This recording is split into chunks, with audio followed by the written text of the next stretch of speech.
Ya, selamat datang di tutorial saya. Di sini saya mau menerangkan bagaimana cara membuat kotak di 3D Max 10. Langsung aja praktek. Di sini ada box.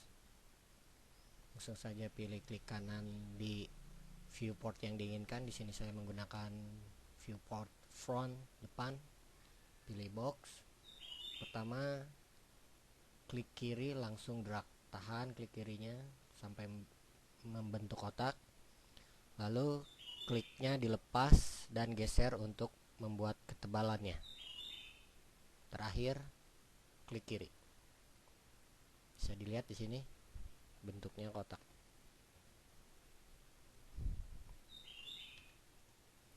Dalam 3D Max kita tidak selalu terpaku pada satu viewport saja. Sini bisa depan, top, atas, left, kiri, dan perspektif untuk keseluruhan. Kegunaan mouse di sini sangat penting, apalagi klik tengah ya. Untuk menggeser seperti ini, klik menggunakan klik tengah di drag, klik drag, klik drag. Kalau untuk memutar objek, pencet tombol Alt pada keyboard.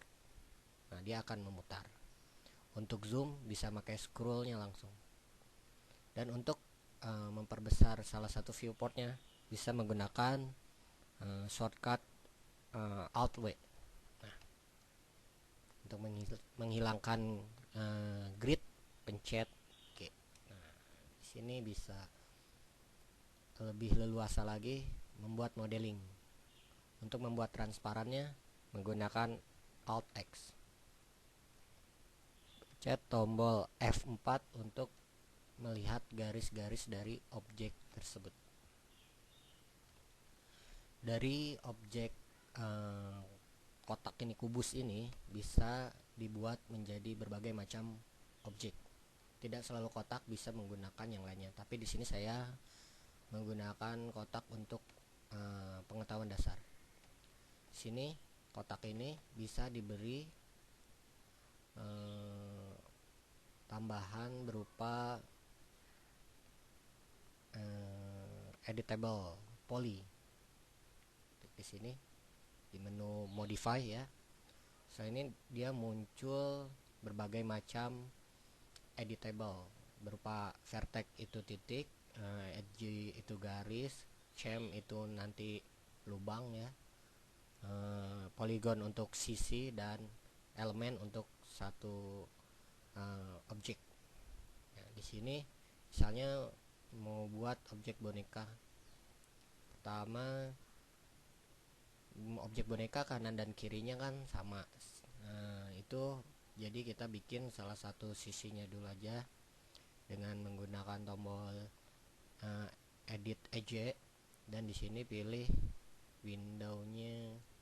Nah, seleksinya ini artinya kita cukup menseleksi di garisnya dan dia terseleksi. Merah itu artinya terseleksi. Kalau misalnya tadi aktif seperti ini, dia nggak mau, tapi harus di dalam. Nah, dia dalam area seleksi baru terseleksi. Nah, saya pakai ininya sekeliling atas dan bawah, dan di sini pilih connect untuk membagi bidang kanan dan kiri sama sisi.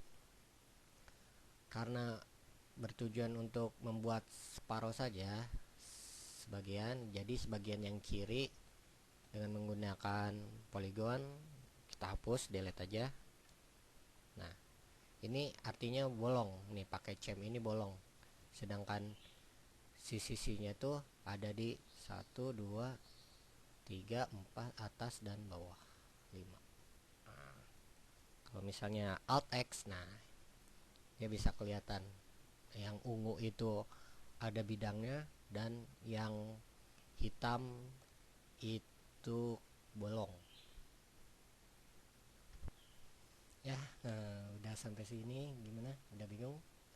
Jangan ragu-ragu kalau untuk mengulang video tutorial ini, soalnya kalau kecepatan juga bisa diulang lagi. Dari teknik dasar tadi, connect itu di sini ya, itu untuk membagi bidang, membagi titik, membagi garis ini menjadi beberapa garis lagi. Ini contohnya tadi kalau misalnya langsung dipencet connect, nah dia langsung terbagi atas bawah sama sisi sama besar. Nah kalau misalnya ingin lebih dari itu, bisa pilih setting nih, di samping connect ada setting. Nah di sini bisa dimasukkan misalnya mau dibagi 3, berarti 2 segmen. Play aja, add sekali aja. Kalau udah itu cancel. Nah dia jadi 3 bagian bertumpuk atas ke bawah. Nah di sini juga mau saya bagi lagi bidang ini menjadi 3, karena tadi defaultnya sudah 2 dimasukkan di setting, jadi langsung connect saja. Nah dia langsung menjadi 3 bagian, kanan kiri. Dah. Nah ini, nah sekarang misalnya kita mau membuat tangannya, pilih salah satu bidang yang sudah terpotong-potong, sisi yang sudah terpotong-potong. Sini ada menu extrude, yaitu untuk menebalkan. Selesai. Jadi di drag ke atas atau ke bawah, kanan kiri nggak bisa, atas bawah sesuai yang dibutuhkan, lalu lepas. Untuk bagian kaki juga bisa, nah, pas. Kalau misalnya nggak mau kaku, bisa menggunakan bevel. Kalau bevel, klik drag. Nah habis drag ini kliknya dilepas atas bawah. Nah ini untuk menentukan ujungnya seperti apa. Kalau sudah selesai pencet klik kakinya juga, klik. Nah, oh iya, di sini ada perintah-perintah dasar seperti move. Jangan bingung, di sini ada 3 sumbu ya, X, Y, Z untuk menggerak-gerakan sesuai sumbu yang diinginkan. Z atas bawah, Y depan belakang,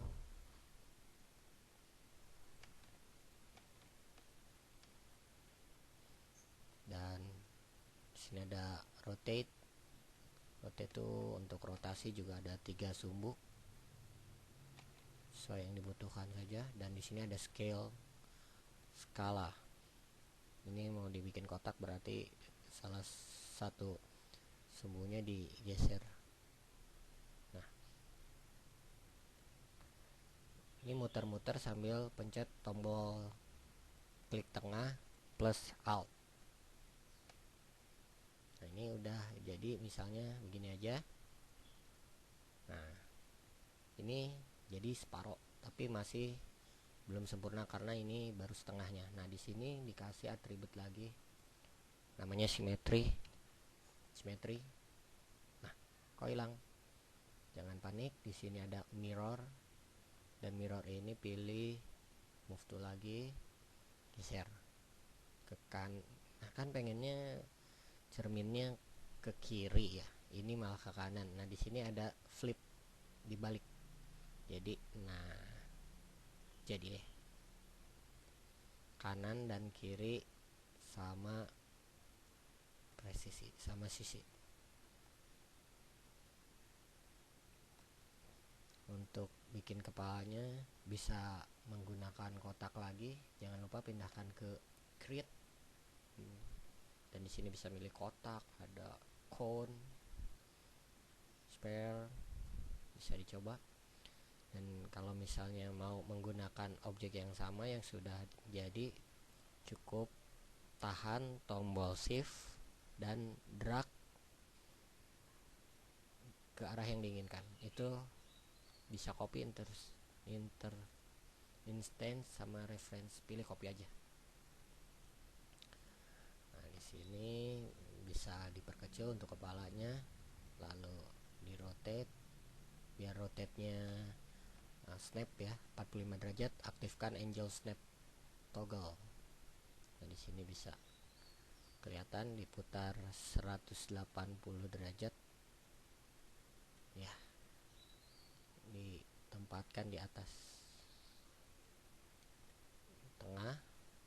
Nah agak nempel dikit. Nah kira-kira gini.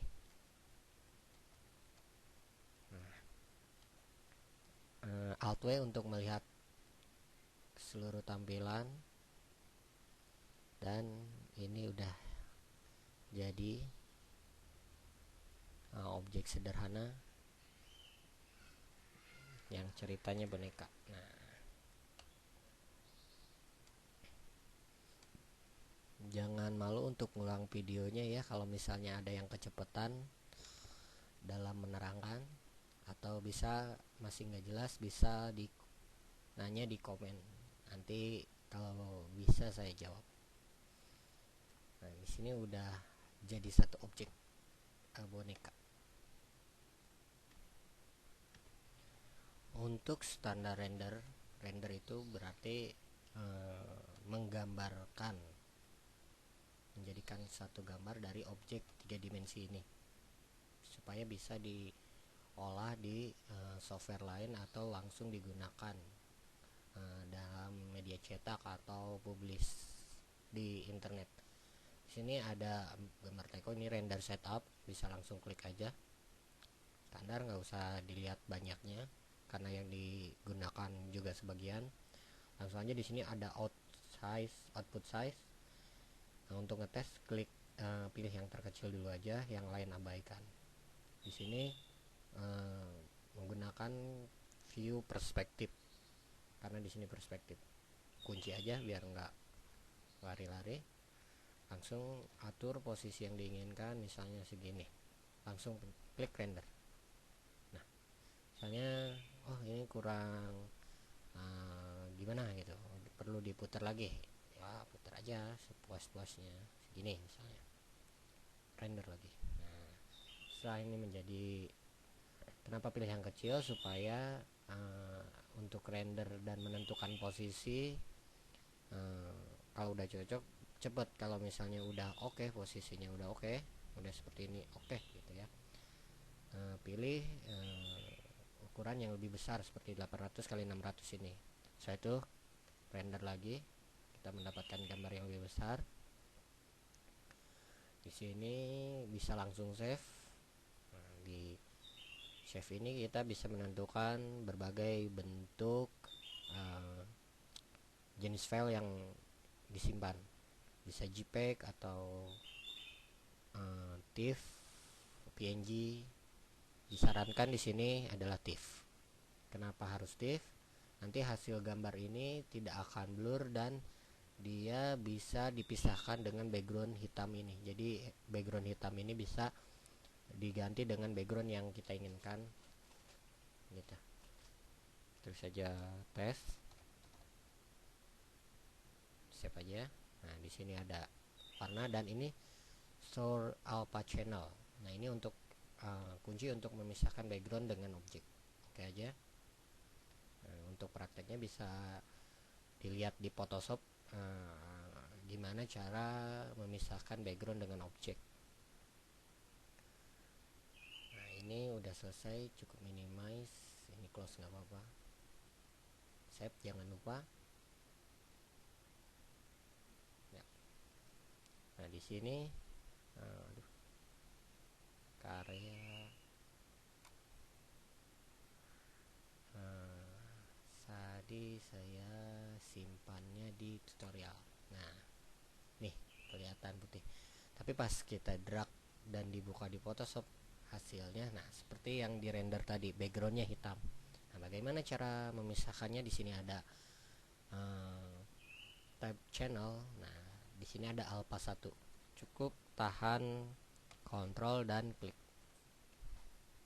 Kembali ke layer. Di sini bisa memisahkannya dengan Ctrl Shift J. Bisa tuh.